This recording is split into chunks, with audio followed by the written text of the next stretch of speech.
بحول الله وقوته. Also, I have posted the quarterly test. So how did that go? I'd like to know how that went. So let me first share the WooClap link before anything, so we can get everybody to join.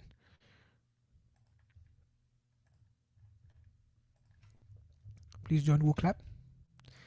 And how did the quarterly test go? I know some of you haven't submitted it yet, and I wanted to go over the answers and explain some of the common mistakes, but we're going to have to postpone that for Tuesday, inshallah ta'ala, so that we can do something about that, inshallah. Now, the quarterly test, barakallah fikum, so submission for the quarterly test, just like all the other assignments, it is available to the premium cohort students, and the self-paced students. Then what you do is, once you send it in, it should give you the answers so you can self-grade it. Okay. Having said that, if you would want a teacher to mark it for you, even though it's normally not included in the self-paced, then inshallah just send me a message, inshallah, and I'll make that available for you so that the teacher can mark it for you. You can get a bit of feedback as well, inshallah. Even though it's not normally included, but just as a complimentary, inshallah ta'ala. If you're here and you're actually studying at the same pace as us, then no problem, inshallah, we can get it marked for you. But normally we don't offer that for the self-paced, because the students on the self-paced, by design, they normally go at their own pace, which means that they might do the quarterly test like 3 weeks after we're done with it. So we can't keep up with that. So for that reason, self-paced normally is everything self-service. But if you're with us attending the live classes and you're progressing along with the cohort, and you couldn't join the premium cohort because of time restrictions and not being able to attend the live lectures and the workshops regularly, then that's why, inshallah, we said for the next cohort we came up with a new tier, if you like, called the Essentials cohort tier, whereby you get everything, including your work being marked and everything, minus the workshops, because we found that there is that need. There are people that are going for the self-paced because they can't attend the live workshops. That's the only reason why. But for the rest, they're keeping up with the cohort. So we thought we'd make them a separate tier called the Essentials cohort tier, where they can keep up with the cohort even if they can't make it for the workshop. So those of you that are hanging about, progressing with us in the cohort, but you're part of the self-paced tier, then inshallah contact me and I'll give you a complimentary upgrade to the Essentials cohort tier, which doesn't exist yet, but we'll create it for you, inshallah. So again, I repeat, if you are here in this live channel, so in this live class, and you're keeping up with the cohort, but you signed up for the self-paced tier, and you want your work to be marked and returned, okay? Obviously, you can't attend the workshops because spaces are limited, but if you want your work to be marked, then email us admin@abdulli.com or send us a message, and we'll upgrade you to the new Essentials cohort tier for free, so that you can get all your work marked, inshallah. But if you're not keeping up with the cohort and you're doing things at your own time, then just stay on your self-paced tier, inshallah. Okay? Hayakumullah. طيب, let's start. So how did it go? بخير والحمد لله, went well. Okay. Those of you that have not, apart from the self-paced students, right? We know why they can't submit it.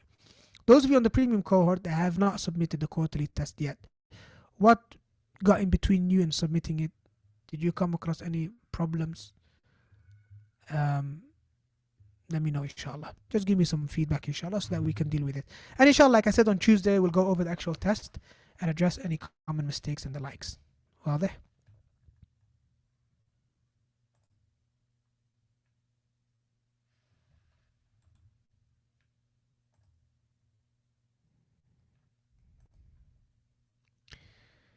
طيب.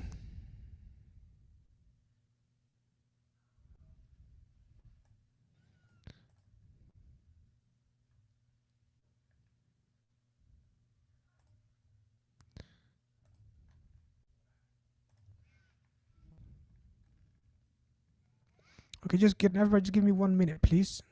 The students can't get into the workshop. I'm gonna have to quickly switch my Zoom account and assign another host. I don't know, something went wrong. But I'll come back. Just give me a minute, please. Let me assign someone else as. I have to assign someone else. So I'm just gonna assign one of you as a host for the time being, inshallah. I'll be back in a minute.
Assalamu alaikum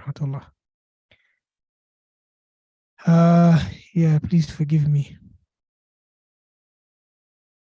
I don't know what happened. Uh, Basically, this cohort, we've got two Zoom accounts, so that they can be two classes at the same time, the workshop and the live lecture. Then there always seems to be some kind of issue with, I don't know. Anyway, inshallah, we'll try and get that sorted for next time. Still a learning curve, inshallah, doing two levels at the same time. Let's continue, inshallah. We were talking about, we talked about the test, alhamdulillah. I think it was question 4, spot the mistake. I couldn't understand the Arabic, didn't think it was a question. Okay, we'll look into that, inshallah. Firstly, for me, correcting the grammar was challenging, as well as placing the words in different categories, as we've learned some of the words in the categories like things, profession, country. Okay, so all of these points will, inshallah, be addressed once we go over each question one by one. Going on to this week's, if you like, unit. نبدأ هذا الأسبوع. We're going to start the unit called a second, residence. So we've talked about family, and before that we learned how to greet and introduce each other. You've learned how to introduce your family. So obviously the next most important place to your personal life is going to be the place where you live, your dwelling place, your second, your residence. Okay.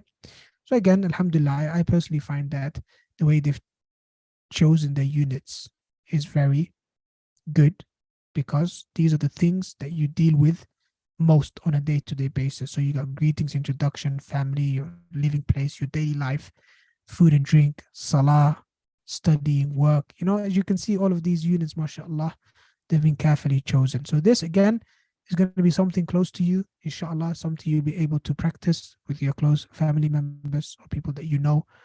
And inshallah, we'll give you a lot of opportunity to talk in the workshop. What are we going to learn in this particular unit? Again, they always explain that within the book itself. I take this, translated to English, and I like to present it to you so that you know what to expect. So we have residence, which is going to be about asking. It's all about asking about another person's residence, place they live, what type of residence they live in, flat, house. And also you're going to learn about numbers, or the number of their flat, or the number of the floor of the flat they live in. Again, an opportunity to practice numbers. Searching for a place of residence. If you want to, let's say you move to an Arab speaking country and you want to find a place to live, how do you ask? How do you inquire about that? أريد شقة من فضلك, or the likes. And also how to request for something, because you're obviously gonna have to buy a lot of different furniture and stuff for your new place of residence. So how do you request something specifically in the context of buying and selling? If you want to buy something, you walk into a shop, how do you say, I want X, Y, or Z? Okay, so that's basically what this week's theme is about. In terms of vocabulary, then the core vocabulary revolves around rooms in the house and house furniture. That's basically what it's about, rooms in the house. And also, if you would like, house types or residence types like flat and the likes. Okay. In terms of supplementary vocabulary, you're going to be learning about the days of the week, الأحد والاثنين and the likes, up until السبت. And one thing I want to point out here is that the names of the days of the week in the Arabic language are very much related to the numbers. Okay, there's a connection there. That's why it gets very confusing sometimes, differentiating between the name of a day of the week and a number. So for example, we have al-ahad, which is the same as close to wahid. Okay, then you have al-ithnain, okay, which is very close to the number 2, ithnan. Al-thulatha, same, close to thalatha. Al-arbi'a, close to arba'a. Al-khamis, close to khamsa. And then al-jum'ah is different. And then al-sabt, which is close to al-sab'ah. Okay, sabt, basically the 7th day of the week. So it's just that Jumu'ah doesn't really sound like Sitta, does it? Sabt sounds like both. Sounds like Sab'ah and Sitta. It's kind of like a mixture of both. Sab for Sab'ah and Sabt, Sitta. The T for Sitta. So it's kind of like a mixture. طيب. Mumtaz. I'm just giving you this heads up because, you know, you need to differentiate between the numbers and days of the week. And there's going to be exercises on that. And it's something that you will come across in the next exam. Okay, so make sure you get the hang of it right now. You'll find those supplementary vocabulary, obviously, in the supplementary vocabulary list or flashcard list on Quizlet. In terms of themed vocabulary, which is separate optional list that you can study, I would advise you for this unit to visit theme 6, houseware, theme 9, furniture, theme 12, adjectives, and theme 13, frequently used items. Okay, all these themes are kind of related to this unit. Are they? In terms of projected learning outcomes, 31 vocabulary words this week, inshallah, and we're gonna learn a bit more. We're gonna cover more interrogative words or question words such as kam and a. And you're also going to understand the role of Arabic grammatical cases. If you haven't heard of that before, then you'll hear about it, inshallah.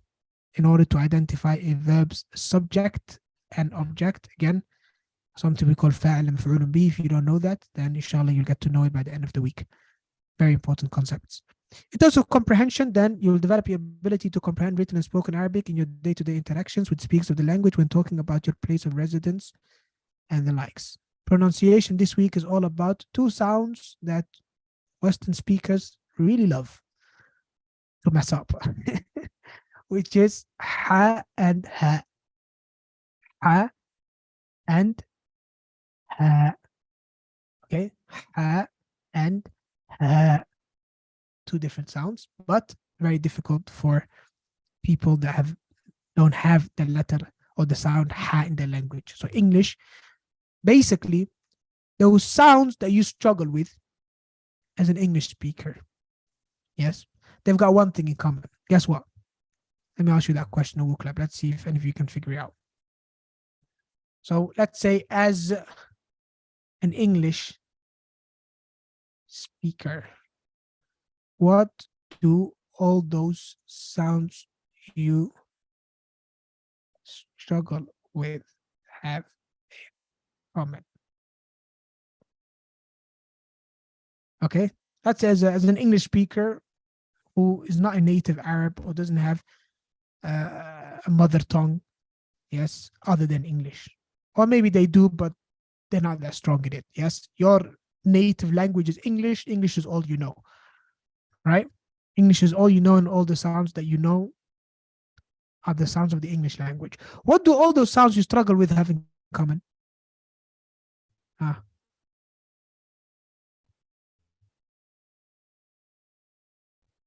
Okay.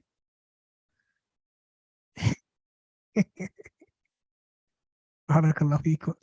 Ahsant. Some of you went a bit too technical, coming from the throat. No, that's not true. There are words, there are sounds that don't come from the throat that you still struggle with. You're probably still struggling with the sin and the sad. They don't come from the throat. You're probably still gonna struggle with the ta and the ta. They don't come from the throat. Okay. The thing that all of these sounds have in common is, like some of you have mentioned, barakallah feekum, is they are sounds that don't exist in the English language. That's why you struggle with them. Okay, now you know. Okay, there's nothing wrong with you. Okay, it's because these sounds are new to you. Okay, if you want to say that they come from the throat, yes, because English doesn't have many letters that come from the throat. Okay, heaviness, yes, true. This concept of heavy letter, light letter English doesn't have it. But if you want to have one reason, one umbrella under which all these reasons they come together, is the fact that these sounds are alien to your ears. And obviously, even more so, they're going to be alien to your tongue. Okay. And we mentioned this, I hope, before. I hope we mentioned it before, which is that when it comes to this, we have two stages. We have sound recognition, and then we have pronunciation. Pronunciation comes after recognition. So these sound recognition exercises you're doing on the portal, whereby you hear the guy pronouncing a minimal pair, what we call a minimal pair. That's what it's called. Basically, two words that are the exact same, the only difference being one sound, such as haram and haram. Okay, contemplate with me here. We have two words. Let me write them down for you. Okay, kind of turn into a little like here. Look, for example, here we have two words. Haram. If you want me to add a harakat, I will. Ha, ra, mun. There we go. Haramun. Okay, and then we have ha, ra. Don't worry, I'll make the font bigger in a moment. Okay, we have these two words. Okay, haramun, haramun. Now, this is what we call minimal pairs, i.e., they're a pair with minimal difference, which is the minimum amount of difference that two words can have when it comes to pronunciation, which is just one sound is different. Everything else is the same. The first fatha, a, and the ra, and the mun, a, and the ra, and they're all the same. The only difference is haramun, haramun. The only difference is the first sound that you're pronouncing. Okay? This is the best way to practice your sound recognition and pronunciation, because now you're contrasting between two different things, and this is how you're going to notice the difference. You want to notice the difference? This is the best way. Okay? And it's even better when the sound is in the middle. Ahram and ahram. That's even better than when it's at the beginning of a word. Nevertheless, haramun and haramun, even though they're minimal pairs, minimal difference in terms of pronunciation, in terms of meaning, a world of difference. A world of difference. Okay? What does haramun mean? Haramun is the Kaaba. The Kaaba is haram. Baytullah al-Haram. Okay? Whereas haramun means what? Pyramid. What a difference. Okay? Place of worship of Tawheed, place of worship and qubur and shirk, yes, of the earlier Egyptians, Fir'aun and the likes. This reminds you of Allah. This reminds you of Fir'aun. You know, what a world of difference, right? So now imagine you say, أريد أن أذهب إلى الهرم. أريد أن أسافر إلى الهرم. It's a mushkila. It's a big problem. You want to travel to the pyramids? لا. You want to travel to the haram, to the Kaaba, to Mecca. So the point I'm trying to make is that your recognition, recognize, okay, comes before correctly pronounce. So if you can't recognize the difference between haramun and haramun when you hear somebody pronounce it, then don't even dream about pronouncing it properly. Don't even dream about pronouncing it properly. And we already mentioned, like we said, you struggle with these two sounds as an English speaker. Not because there's anything wrong with you, it's because these sounds are new to you. Ha is new to you. Just like someone pointed out on WooClap that just the way the Arabs struggle with P. Exactly. Because P doesn't exist in Arabic. The exact same reason. Please, can I bark here? Is because P doesn't exist in their language. So they can't pronounce it unless they practice hard. Okay? واضح? Please and please, you know? طيب. واضح is the same thing. And this applies not just to Arabic and English, this applies to every single language in the world. Every language in the world has a sound system. And if that sound system is different from your sound system, of your language, your native tongue, then whatever sounds that don't exist in your native tongue are the sounds you're going to be struggling with. Those sounds that do exist, you have no problem with whatsoever. So the ha, no problem, I can do it. But the ha, nah, that's a problem. Especially when the sounds in the other language and your language are very similar. That makes it even more difficult because the ha and the ha, they come from the same place. They're very similar, only slightly different. And that's why you struggle with the ha and the ha, and you don't struggle with the ha and the p, for example, or the ba, because they're two different sounds altogether. Okay? And that's why we have these exercises, these minimal pads. And that's what they've done in this book, Al-Arabiyyatu Bayna Yadayk, may Allah reward them. They have not overlooked this important aspect of learning a language, which unfortunately 90% of other Arabic language curriculums they've overlooked.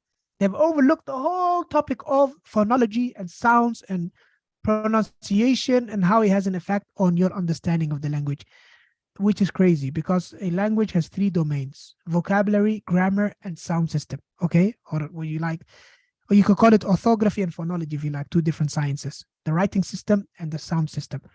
You can't learn a language whilst you overlook these important things, and a lot of people, they struggle with that. Okay, now if you don't recognize these sounds when a native speaker is speaking to you, you will misunderstand him or her. Okay, he will say haram, you will hear haram. You will hear something completely different. Okay, he will say mubtada, you will hear mubtadi'. Like I gave you the example of an individual that I heard who went to Jamia Islamiyya, the Islamic University in Medina, and the person who's interviewing him, he asked him about something called mubtada and khabar, which in Arabic means subject and predicate, which basically a grammatical concept, right? Which we'll cover later on. But instead of mubtada, he heard mubtada. So instead of the hamza at the end, he heard the ain. So now his whole mind went towards innovations and all different, thing. So the point I'm trying to say is that that's what happens. You will misunderstand what this person is saying to you because you will mishear the sounds that he's pronouncing. Okay? That sound is mapped to a different letter in your head. Okay? That's when it comes to sound recognition. If your sound recognition is not strong, then your comprehension will be weak. Your listening comprehension will take a hit. How about the opposite? How about your pronunciation of the letters? If you don't pronounce these sounds properly, even though you might recognize them, because we said that's stage number one, it could be possible that you recognize all the sounds, but when it comes to pronouncing it, you haven't yet developed those muscle memory, what they call. Your tongue hasn't, the way that you have physical exercises when you go to the gym or whatever, or gymnastics, whereby you learn how to do some crazy moves with your limbs. Same thing with your tongue. Your tongue is the exact same. It's a muscle, and you have to practice this muscle to make these moves that the Arabs make with your tongue that you haven't done yet. Okay? So unless you practice making these moves and you take your tongue to uncomfortable places never been to before, unless you do that a lot and you develop the ability to pronounce these letters and to pronounce these sounds, what's the consequence? The consequence is that the native speaker will misunderstand you. So again, if you ignore the Arabic sound system, you will misunderstand others and you will also be misunderstood. So when we have the Arabic conversational course, which is all about communicating in the Arabic language, imagine how bad things will go, or imagine how in the world we're going to achieve our objectives of you communicating in the language if you overlook the Arabic sound system, which will cause you to misunderstand others and you to be misunderstood by others. It's not going to happen. So again, please do focus on the sound recognition exercises, and inshallah within the workshops when we are reading the dialogues, then I and the other teachers will also make sure that we help you with actually pronouncing these sounds the way they should be pronounced. And the funny things about this whole thing when it comes to sound recognition and pronunciation, the reason why a lot of the different courses or teachers, they don't really cater for it is because it is the most personalized subject of everything you learn in Arabic. It's the one thing where one size definitely does not fit all. Okay, so you have like what? How many? 17 people here, yes, in the Zoom chat.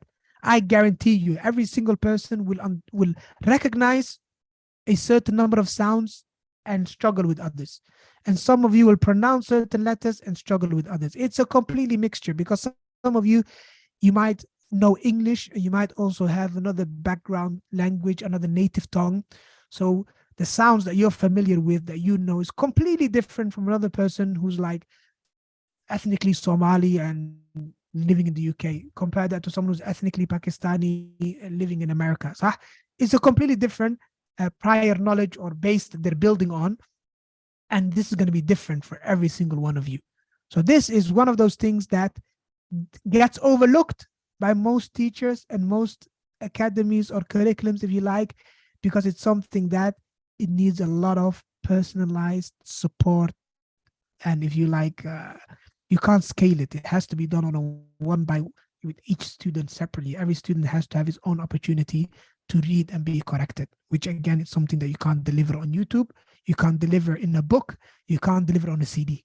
Okay, and that's why, generally speaking, as a general rule, I'll tell you what, those things that got overlooked by people that are learning a language mostly has to do with the fact that that thing couldn't be scaled and there was no way for people to deliver that in bulk to a lot of people, so they just completely omitted it. That's the problem, really. Okay, which is why I always advise you to make sure if you're going to learn a language from a teacher and not from a book or YouTube videos. That's one of the reasons why. No YouTube video will teach you how to pronounce the language. No YouTube video. Impossible. Like, never thought I was going to spend that much time on this. Okay. Any questions? Someone said the sound recognition, the quarterly test was very close indeed. Nah, absolutely. Right. Okay. Speaking skills, you'll be able to initiate conversation in Arabic with confidence by talking about your place of residence, asking about another person's place of residence, and requesting things you need. طيب ممتاز. So I know I spend a lot of time on that sound recognition business.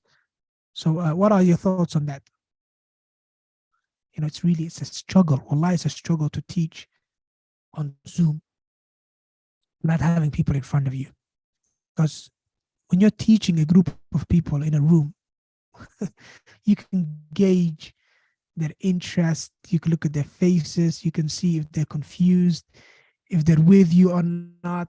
You know, when you're teaching like this online and everybody's in a Zoom class, sometimes you don't even know. Sometimes you're teaching for 10 minutes, talking. Maybe your internet connection got lost.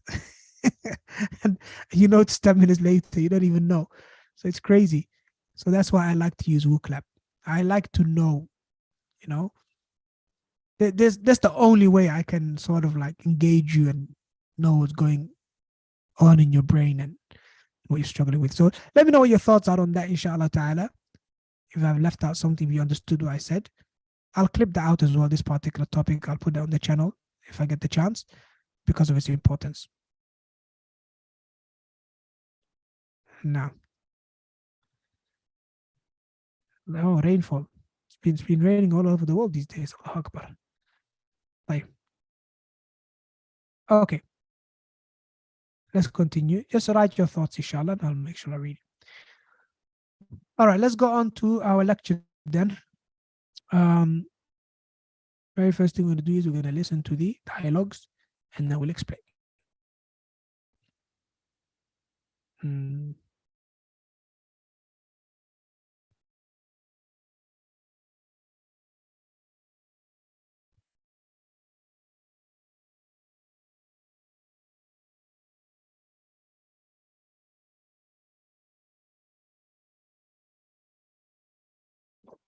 Somebody pointed out there was one problem with the dialogue reading videos where the bubbles were, speech bubbles were showing the wrong text.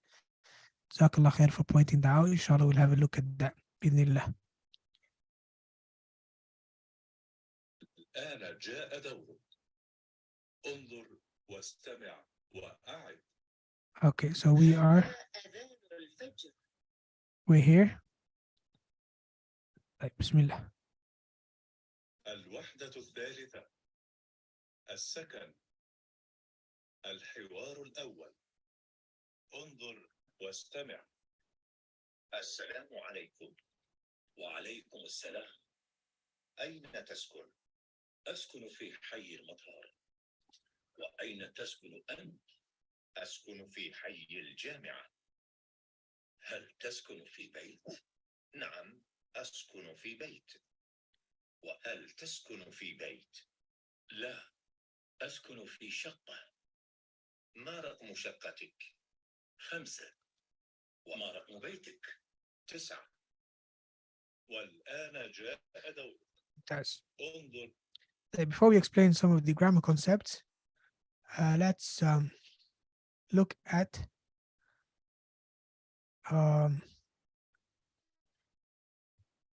the vocabulary. Let's look at the vocabulary. Bismillah. So again, it's going to be on WooClap.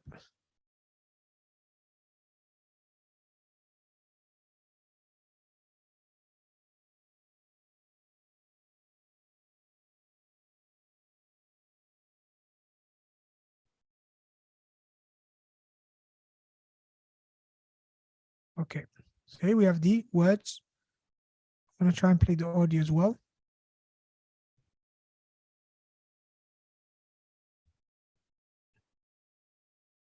Select the words that you don't 100% understand. الوحدة الثالثة. السكن. الدرس 19. المفردات. العرض. انظر واستمع وأعد. بيت، شقة، رقم، حي، يسكن، لا، المطار،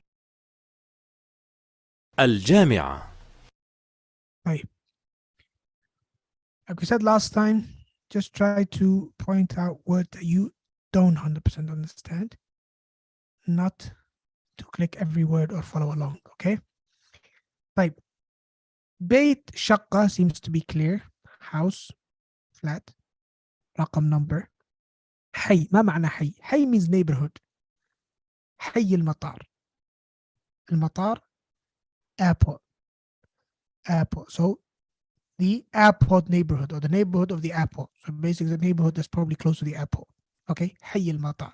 حي الجامعة. جامعة university. So the university neighborhood or the neighborhood that's close to the university. Okay. طيب. Then we have لا means no. You all know that. Then we have يسكن. يسكن. يسكن is the first word of its kind that you are being exposed to. This is what we call a verb. Okay, so we have nouns, we have verbs. We've covered them last time. We already talked about the three categories of words in the Arabic language, one of them being nouns and one of them being verbs. This is the first verb, if I'm not mistaken, that you're being exposed to. Yaskun. Okay. So within the dialogue, it said askunu, which means I live. So what does yaskunu mean then? Yaskunu means he lives. Okay. Askunu fi bayt, I live in a house. Yaskunu fi bayt, he lives in a house. If you look at both words, then there is a very subtle difference. One starts with a askunu and one starts with ya yaskunu. And that's basically the Arabic language, if you like, when it comes to verbs in a nutshell, which is the pronouns that we have in the English language, in the Arabic language, they are attached to the verb. So it's a completely different paradigm, a completely different new way of doing things, okay, for English speakers. So in English, for example, I live, you have the word I, a pronoun, separate word. I live, you live, he lives, all separate words.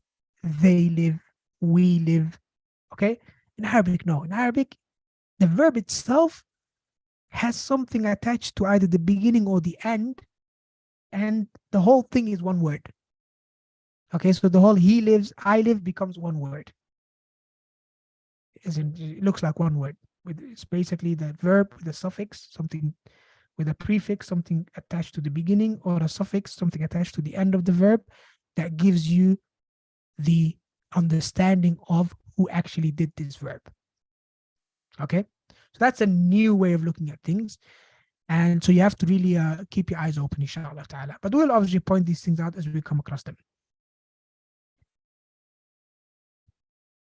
Okay, how do you differentiate between neighborhood and the hayya used in the adhan? ممتاز. hayya ala salah. The way you would differentiate between the two is by the word that follows it. Okay, so hayya, which means come to, ala is followed by ala. hayya ala salah. Okay, is followed by a harf, a particle. Whereas the hayyul matar, for example, would be followed by a noun. That's one way of looking at it. Another way as well is that hayya is always with the fatha, and hayyul matar or hayyul matar, it can change to dhamma, fatha, and kasra. That's another difference. But I don't want to get too technical regarding this. Just for now, hayya ala salah, because of the ala that follows the hayya, it means come to salah. Whereas this one is hayyul matar, hayyul jami'ah, is followed by another noun. Okay, is mudaf ilayh. Remember mudaf ilayh? The neighborhood of the university, the neighborhood of the airport. So it's followed by another noun. It's mudaf ilayh. Okay, which brings us to a very important question, which we'll ask actually when we get to the grammar, inshallah. طيب. واضح؟ أحسنت. Okay. طيب. Let's see. In terms of grammar, we leave the grammar concepts to the end when we cover all three dialogues. So now let's just quickly explain the dialogue. Okay, quick explanation of the dialogue. بارك الله فيكم. السلام عليكم وعليكم السلام. واضح. أين تسكن؟ أين, we already did that before. Okay, تسكن, you live. So now so far we have أسكن, I live, تسكن, you live. Okay, and يسكن, he lives, which is the, why do they write in the vocabulary, why do they write here يسكن? Because that's the default. The default when it comes to verbs is always third person he. Okay, in English I know we say something like to sleep, to eat, to live. But in Arabic, in Arabic, when we want a default of the verb, we say it how it would be as a third person male. That's the default. Okay, he lives is the default. Okay, he drinks, he sleeps, that's the default. From that, we take everything else. Okay, so we have those three so far. أسكن, I live. تسكن, you live. يسكن, he lives. طيب. So أين تسكن؟ أسكن في حي المطار. وأين تسكن أنت؟ أسكن في حي الجامعة. في means in. حي الجامعة, حي المطار, we already explained it. هل تسكن في بيت؟ هل means do you. We've had that before. For example, هل أنت تركي؟ هل, are you. هل تسكن, do you. Question word. Okay, هل تسكن في بيت? And we said this is a close-ended question word. Close-ended. The answer is going to be yes or no. The answer is going to be yes or no. That's why he says نعم أسكن في بيت or لا أسكن في شقة. Okay? When he asked him هل تسكن في بيت, he said لا أسكن في شقة.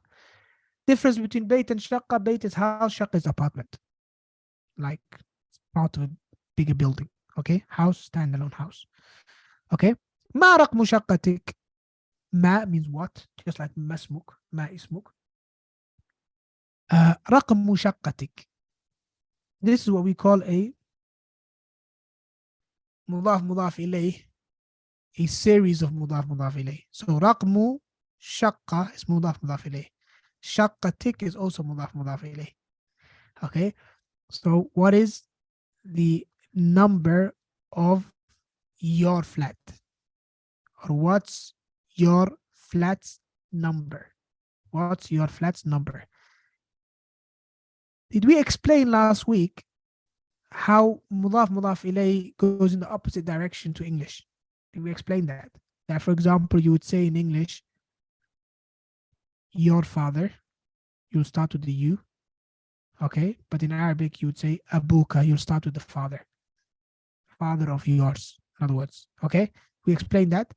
If that's the case, if we have explained it, then look at this when you have the series, when you have mudaf mudaf ilayh followed by another mudaf mudaf ilayh, then in English you would start with the last one.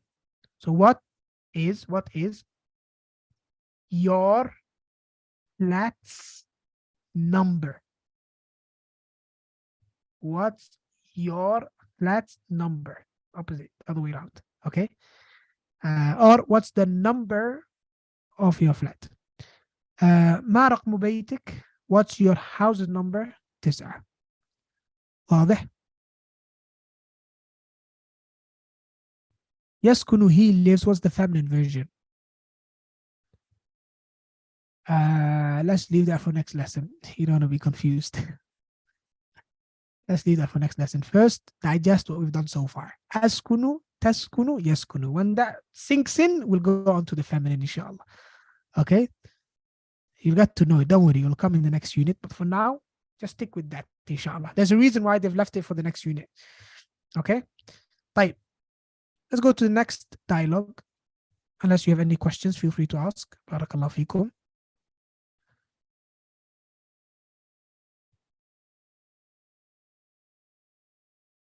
La ilaha illallah.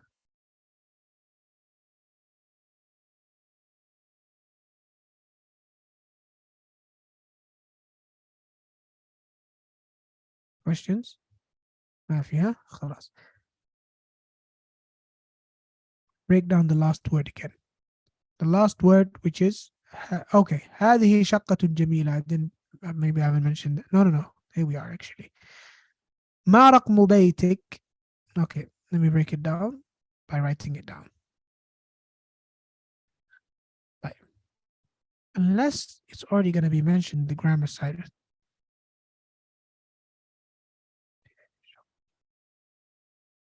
Okay, no problem. Let me break it down. We have dialogue 1.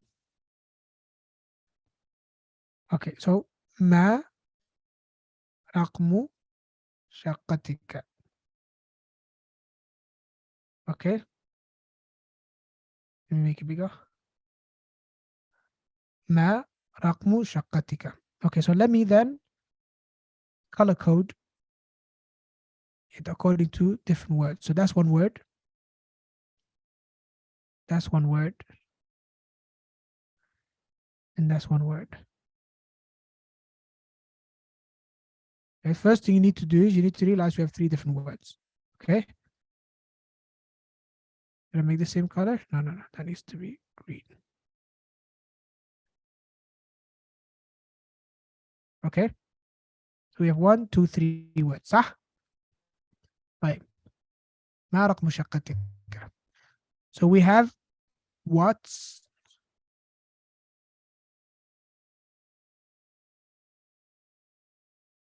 which is the ma. Okay, if you want, we can give that a color too. Let's make that red. Oh, no, we already have red. Let's make that yellow then.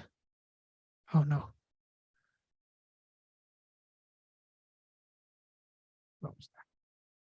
Let's use keyboard shortcut. This app sometimes is.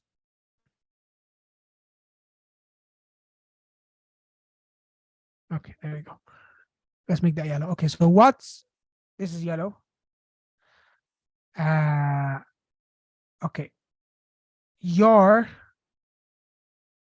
flat's number.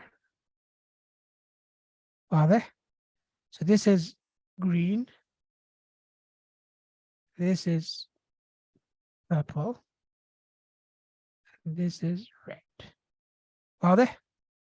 So as you can see, it's the other way around. It's the other way around. This is something you have to get used to, معلش. You have to get used to this, which is مضاف مضاف إليه. And also adjectives in Arabic and English, they the other way around. So we said last time, for example, if we say, we have that here actually in the next, we'll show that we're going to have an adjective in the next unit. Then I'll explain what I mean by adjectives. But for now, look at this. What's your flat's number? Your is right at the end. Flat's in the middle. Number is the first thing mentioned. Okay. Now, question. And I've asked this last week as well. Which one makes more sense?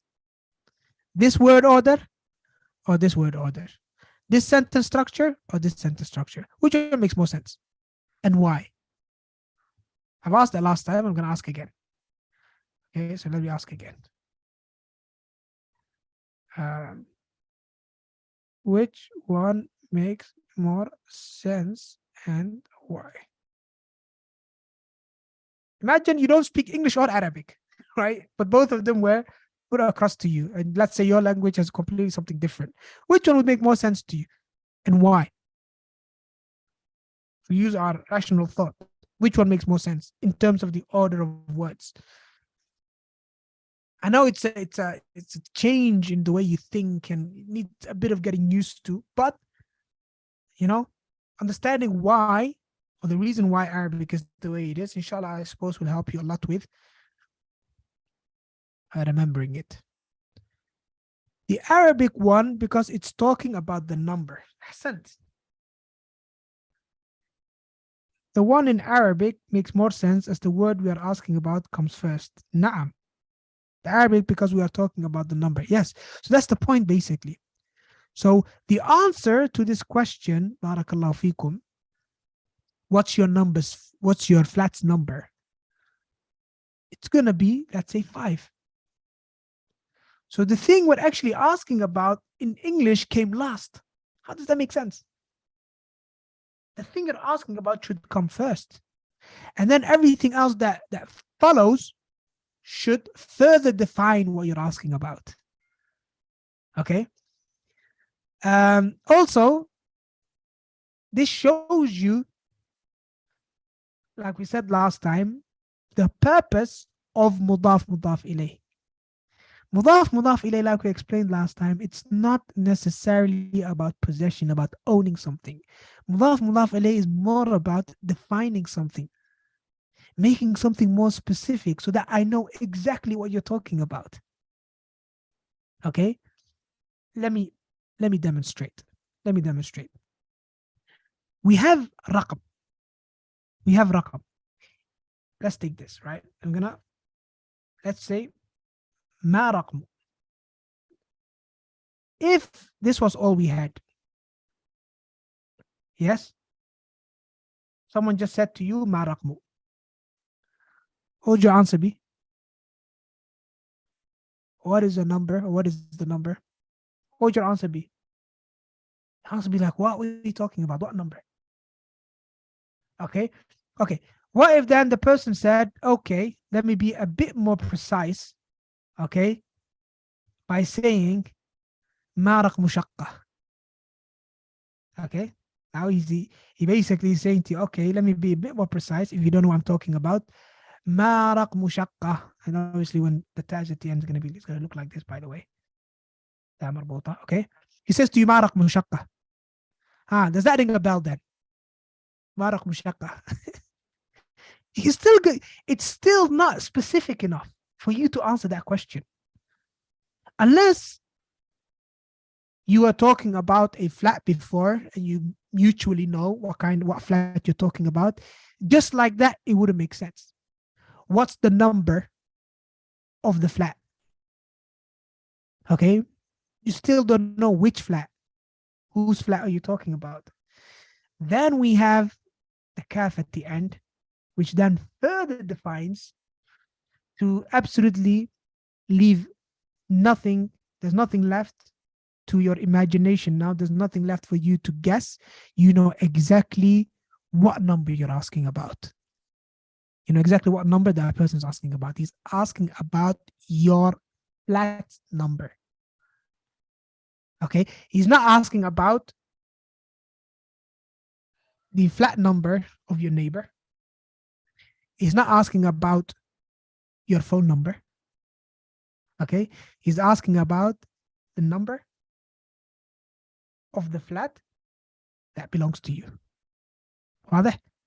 That's why we had this 2 level of mudaf ilayh, if you like, because it needed further clarification, further specification. This is the function of mudaf ilayh. Mudaf ilayh is all about defining and specifying what it is you're talking about. If you look at it this way, inshallah, mudaf ilayh will be a walk in the park. And also, more importantly, when you think about mudaf ilayh, think about, when it comes to Arabic, think about the thing you're asking about first. Then add whatever quyud, in Arabic is called qaid, whatever restrictions that you want to add to that thing you're asking about to make sure that the person knows what you're talking about. واضح? Is that clear?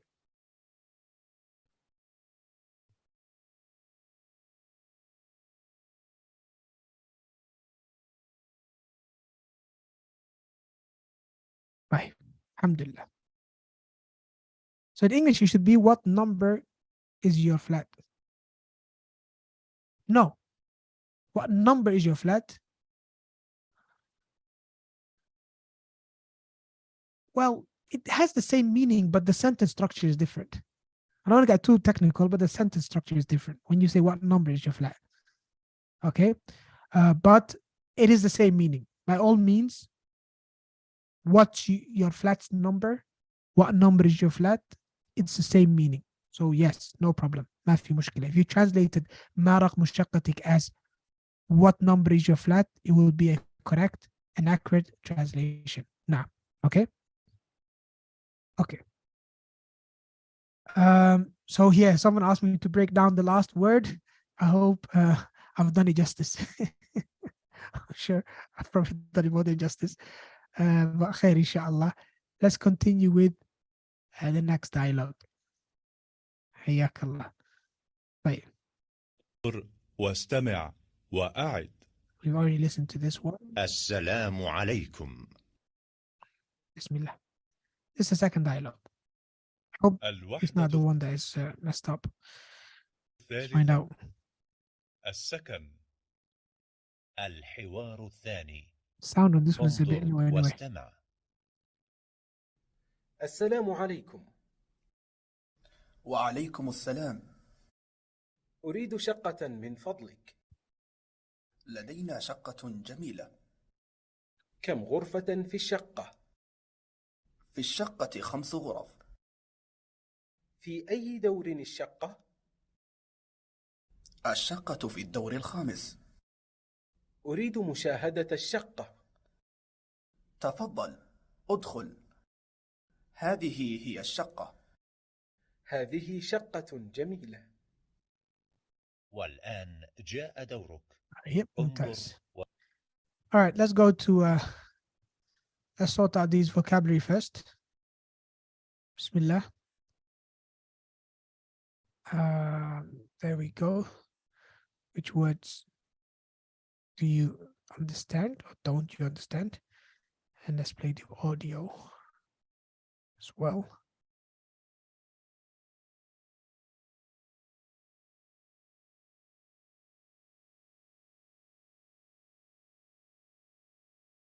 الوحدة الثالثة. السكن. الدرس 20. الحوار الثاني. انظر واستمع. السلام عليكم. وعليكم السلام. Vocabulary, sorry about that. الوحدة الثالثة. السكن. الدرس 20. Can you all see the vocabulary? المفردات. العرض. انظر واستمع وأعد. دور. جميلة. غرف. تفضل. مشاهدة. أريد. الدور الخامس. يدخل. باب. Right. Okay. Seems like first word that people struggle with is dawr. Dawr means floor. Floor. As you can see, this is a building, multiple floors. So you have the ground floor, first floor, second floor, third floor. So a dawr, here we have, for example, a dawr al-khamis. So a dawr means floor. Here we have a dawr al-khamis, which is 1, 2, 3, 4, 5th floor. A dawr al-khamis. Okay? Jamila, beautiful. Ghuraf is the plural of ghurfa. I don't know if we've done ghurfa before, but ghurfa means room. Did we do ghurfa before? I don't know. Ghurfa means room. Ghuraf is a plural of ghurfa. Ghurfa, one room. Ghuraf, rooms. Tafaddal is welcome or here you go. Mushahada, a lot of you struggle with this word. Mushahada means watching or looking at or seeing. Okay, so أريد مشاهدة الشقة. I want to see. So mushahada means to see. Okay, so I want to see the flat. Uridu means I want. Okay, same thing applies again. And this is something that is a problem with the book really, which is it doesn't really follow one straight line when it comes to which verb form to use. Here is Uridu, there is Yadkhulu. Uridu, I want. Yadkhulu, he enters. طيب. Uridu, I want. Yadkhulu, he enters. And then Bab, door. Everybody knows that apparently. Okay, so that's what we have. Now let's quickly explain the dialogue, actual sentences. Assalamu alaikum wa alaikum salam. أريد شقة من فضلك. أريد, I want. شقة. Flat. من فضلك. This, just memorize it, remember it as one phrase, please. Don't ask me to break it down. من فضلك لا. Just remember it as one phrase, please. من فضلك, please. There are other ones, لو سمحت as well, من فضلك. There are certain phrases that people use, which in English would just, that people in use in Arabic, which would simply translate in English to please. من فضلك. لدينا شقة or شقة جميلة. لدينا means we have. لدينا. Okay, can remember that لدينا means we have. شقة جميلة. We have a beautiful flat. So جميلة is what we call adjective, or in Arabic, صفة. Okay, basically, it is very, very similar to مضاف مضاف إليه in terms of its function, in terms of what it does. Okay, so لدينا شقة جميلة. We don't just have a flat, we have a beautiful flat. Okay, as opposed to an ugly flat. So that's what adjectives does. Adjectives as well, they kind of like do the same thing as mudaf mudaf ilayh, in a sense that they describe, and by way of describing, they sort of specify what kind of noun or thing that is. So you have, for example, rajulun tawilun, a tall man, is different from rajulun qasirun, a short man. Okay, whereas rajulun without qasirun or tawilun could be any of the two. It could be tawil or qasir. But when you add an adjective, now you have specified it a bit more, and you've given it this attribute that it's tall or short. Okay, which would exclude, if I say to you, for example, and this is the practical benefit here, if I were to say to you, for example, أعطي هذا القلم للرجل الطويل. If I were to say to you, give this pen to the tall man. Give this pen to the tall man. Then, if you walk into a room with one very tall guy and everyone else being short, that would exclude everyone else.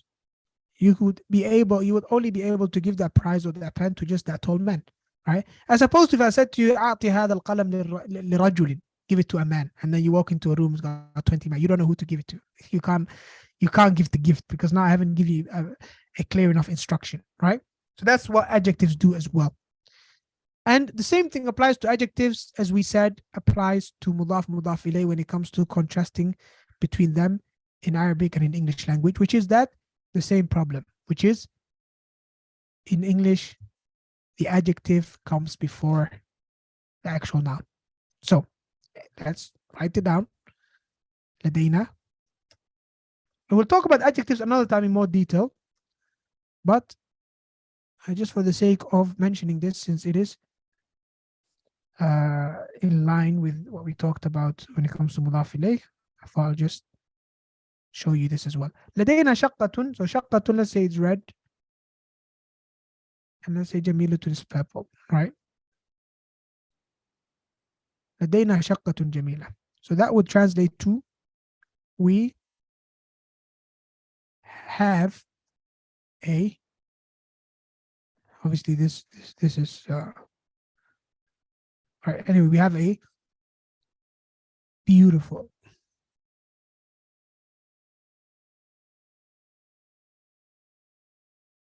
flat. Okay, so we have لدينا, that's yellow, beautiful purple, flat red. As you can see, again, all the way around. Okay, it mentioned the noun last in English. We have a beautiful flat. Now, again, same thing applies. Arabic makes more sense. Why? Because the thing that you have is a flat, which happens to be beautiful. Okay, so the flat is the most important thing.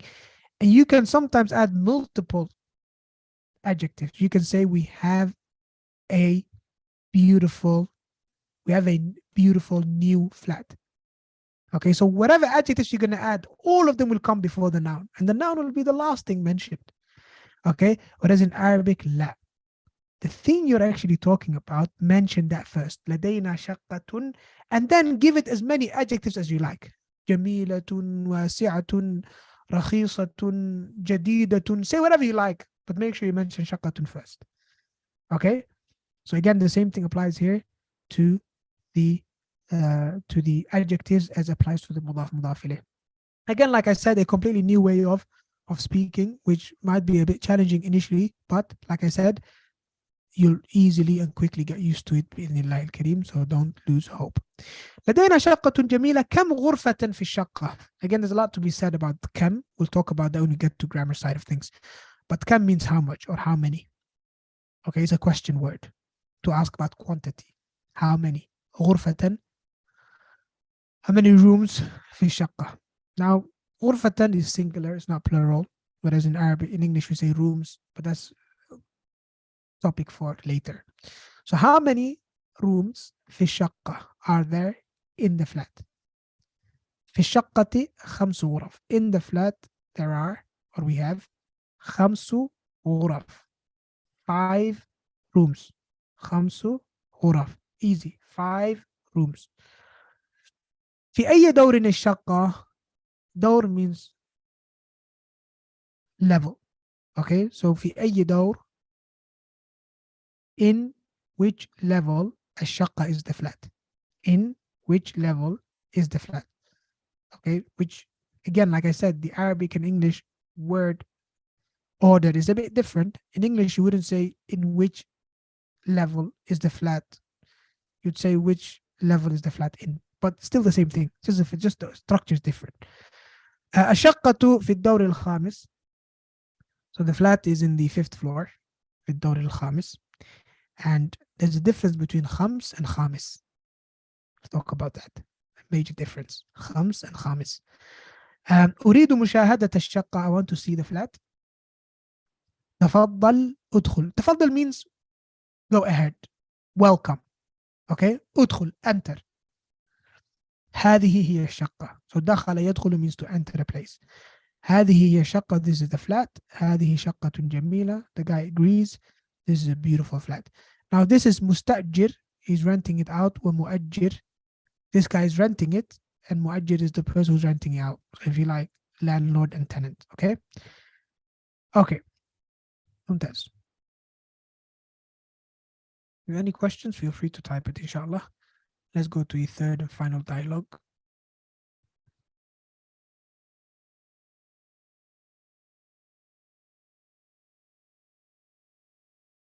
I think this is the one that was messed up. الوحدة الثالثة. السكن. Just double check. الحوار الثالث. انظر واستمع. السلام عليكم. وعليكم السلام. أي خدمة؟ أريد بعض الأثاث. ماذا تريد لغرفة النوم؟ أريد سريرا وستارة. وماذا تريد لغرفة الجلوس؟ أريد أريكة وسجادة. وماذا تريد للمطبخ؟ أريد فرنا وثلاجة. وماذا تريد للحمام؟ أريد سخانا ومرآة. هل تريد شيئا آخر؟ شكرا. أريد مشاهدة الأثاث. تفضل. والآن جاء دورك. Okay, alhamdulillah. There was no issues there. I think maybe the issue was when you listen and repeat. واستمع.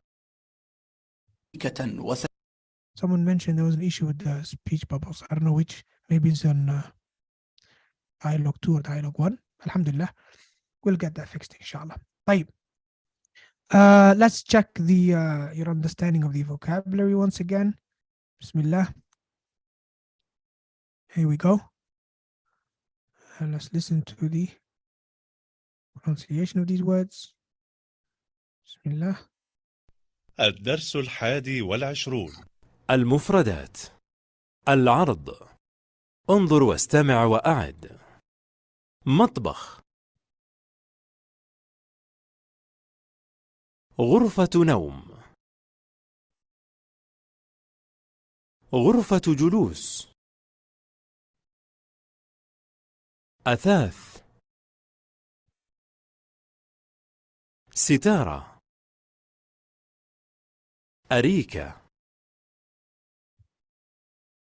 سجادة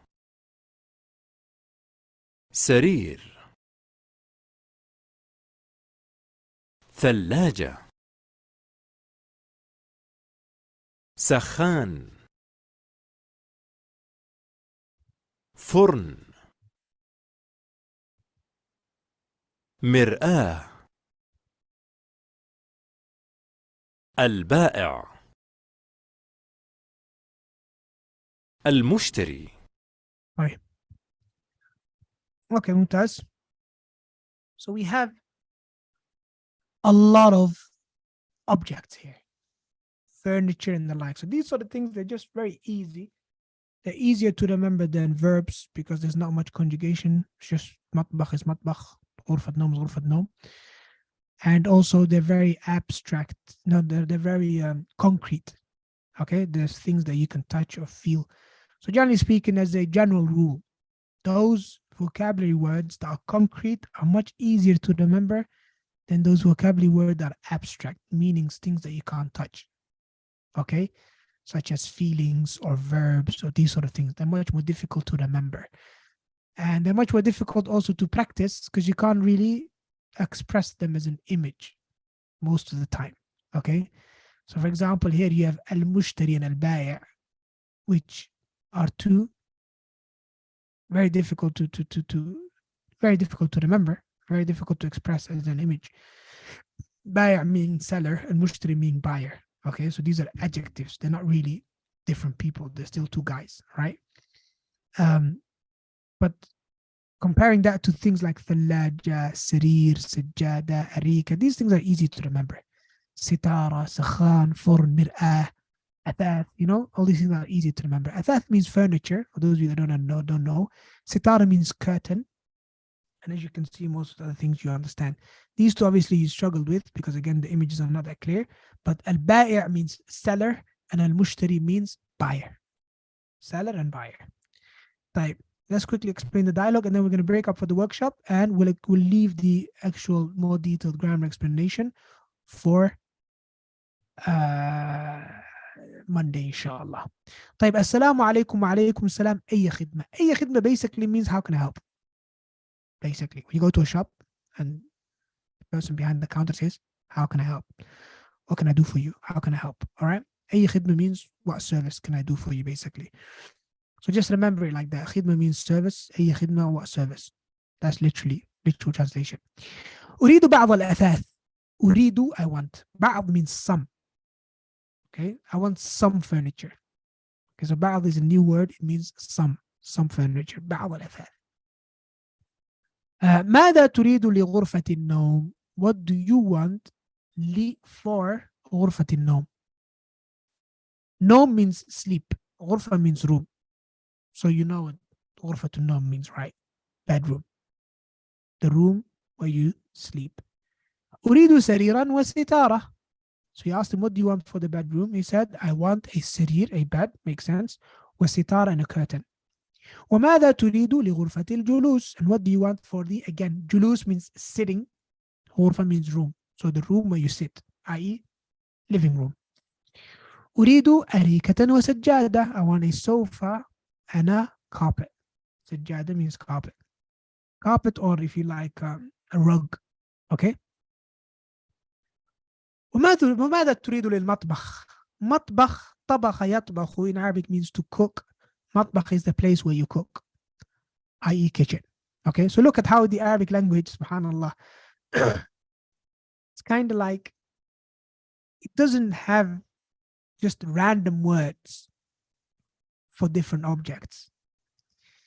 These names for different objects, yes, are taken from their verbs.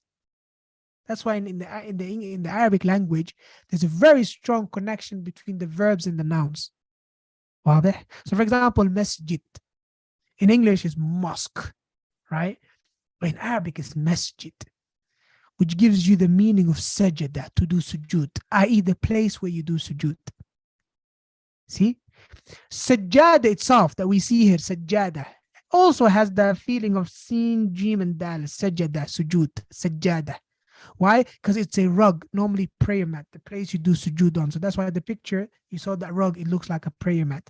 So sajjada, the place you do sujud on as well. So it can mean rug, prayer mat, or the likes. Okay? So look at how beautiful this language is, right? How everything is connected, mashallah. Okay? Sitara. Sitara is connected to the verb satara, which means to cover. So in English, curtain. What does curtain mean? Sitara, something that covers. It's a curtain, it covers your windows. It's a beautiful language. Allah Akbar. ماذا تريد للمطبخ? What do you want for the place where you cook, i.e. kitchen? أريد فرنا وثلاجة. I want a فرن and I want a ثلاجة, يعني a stove and ثلاجة. Again, ثلاجة comes from the word ثلج, ice. That's what basically a ثلاجة does, a fridge. It turns everything into ice, right? Or it has the ability to. وماذا تريد للحمام? What do you want for the toilet? أريد سخانا ومرآة. Again, same thing. سخان means from سخن, or سخن, which means to heat something. Boiler, basically, okay? Maybe that's the only thing in English now that we have that is related to the actual another word, which is to boil. The verb to boil, boiler. سخان, boiler. مرآة, mirror. From ra'a, to see, مرآة. هل تريد شيئا آخر? Do you want something else? شكرا, thank you. أريد مشاهدة الأثاث. I want to see the furniture. تفضل, welcome. طيب, that's the explanation of the dialogues and the vocabulary and a lot of extra things as well. Any questions before we break up for the workshop? And I have to say, unfortunately, Ustad is sick today. May Allah subhanahu wa ta'ala cure her and give her a quick and swift and complete recovery. So based on that, there is no workshop for the sisters, unfortunately. But inshallah ta'ala, as soon as Ustad gets better, we will try to reschedule it, inshallah ta'ala. Okay? So apologies to the sisters regarding that. Right. Any questions, please post them on WooClap before we break up. I'm not sure if we can make, Dr. Awad might have left us today because we're really late. If he's still around, then inshallah he'll take part with us in the workshop, brothers. If not, then I'll just conduct the workshop by myself. When it's not mudaf ilayh, we read straight across like normal. There is no straight across, my dear brother. Let me be clear to you, right? You can understand the vocabulary word for word, right? But when it comes to the actual sentence structure, Arabic is just different. It has a different sentence structure. Okay? So I'm telling you right now, from the get-go, yes? And I've told all of you many times before, if you haven't heard it before in the Arabic Essentials course, or if I haven't mentioned in previous lectures, Arabic is what we call, or English is a language categorized to be a fixed word order language. What does that mean? That basically means that every word has a fixed place within the sentence in terms of grammar. If you change its place, then that function of that word will also change. What do I mean by that? Let me give you a quick, easy example. Khalid hit Muhammad, or Khalid hit Zaid. Who hit who? Khalid is the one that hit, and Zaid is the one that got hit. Khalid is the perpetrator, Zaid is the victim, right? Okay, now, if I change the order of words and I say Zaid hit Khalid, now the whole sentence has changed. Now, Zaid is the perpetrator and Khalid is the victim. Now, it's for you as a judge to figure out which of those two sentences are accurate, but the point I'm trying to make is that we changed the whole meaning by changing the word order. Wadah? Arabic, that's not the case. In Arabic, we don't have a fixed word order system. It's very flexible. It's what we call a free word order system. The fa'il, or the person who did the verb, can come before the object or the person who got affected by the verb or the object, what's called in Arabic مفعول به. So let's say Khalid hit Zaid. Khalid is the fa'il, is the one who did it. Zaid is the one who the verb hitting got done to, right? In Arabic, you can say ضرب خالد زيدا. You can say ضرب زيدا خالد. You can mix the two words and the meaning wouldn't change. Khalid would still be the perpetrator and Zayd would still be the victim. Now, obviously, you're thinking to yourself, how in the world are we meant to know that Khalid did the hitting and Zayd got hit if we can just put the word wherever we like? Well, that's the beauty of the language.